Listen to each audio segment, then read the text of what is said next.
Yes, joke lang yun. Pero hindi na ako gagawa ng mga videos. Shorts na lang.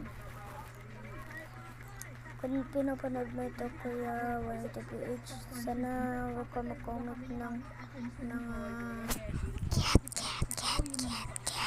balls.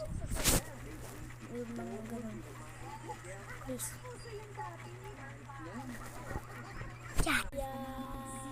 Gagawa rin naman pa ako ng mga shorts ko. Magpapaturo pa rin ako kay Kuya 180PH kung paano mag-edit. Yun guys. Goodbye na. Okay, nagawa yun.